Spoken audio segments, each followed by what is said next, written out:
all you have to do is tell us what domain you want and what links you want for each domain, which that can become a really great tool for hotels. This tool of targeting different markets, different countries, can become a really good tool for you to get more international travelers.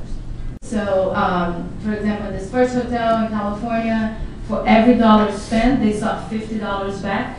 So what that means is if it costs $1,000 for the year, they saw $50,000 back invested for that hotel.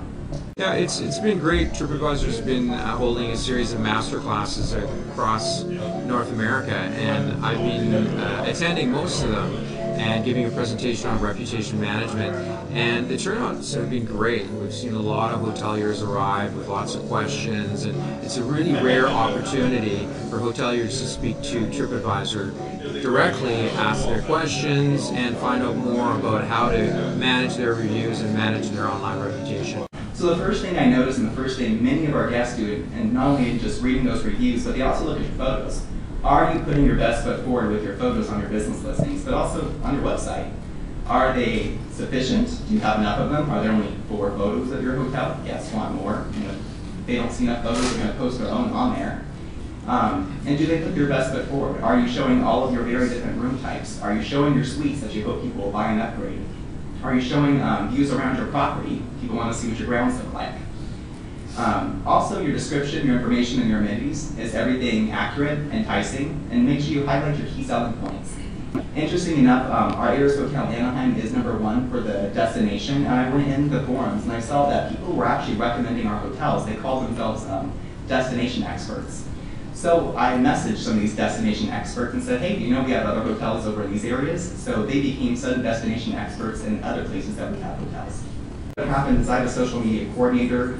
We're just a 2-man department, but I have a coordinator, and her past lifetime was an English teacher, so it works out beautifully. So she emails the tickets over to the general managers, the general managers formulate the response, and they work together on it. So that way it's getting some marketing messages in the review responses, and it's also grammatically correct, like Daniel Craig mentioned. Now your guests. Now please make sure you're responding timely to those reviews.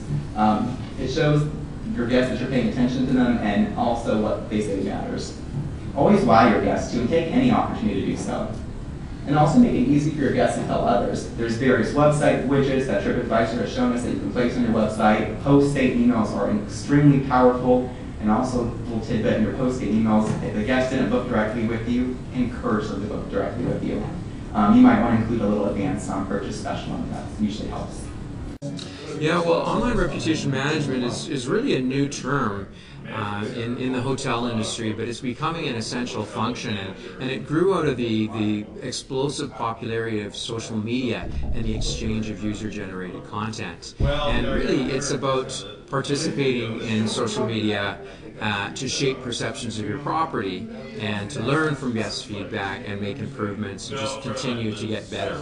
We've always had the popularity ranking and the popularity for the different fields like business and family, but you're going to see it presented differently. So it's not new information, it's just easier to find, more prominent, things like that. I am very big about TripAdvisor actually, because I'm used myself actually TripAdvisor. So it's like it's about for me generating more revenue for this hotel.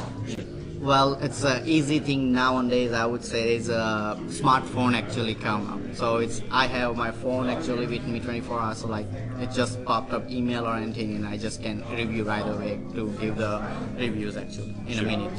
So that would be give me a time to save the time, and then I can do taking care of ASAP basically. Sure, you know. Sure. And do you respond to reviews if you get a yes, bad one? we do. We do respond to reviews. Do you have a policy in place? Do you just... We do have an apology letter. We do have the thank you for giving the reviews for our hotel, such and such. If you can come back, also there is certain kind of discount availability also to that's kind of thing we have in the property.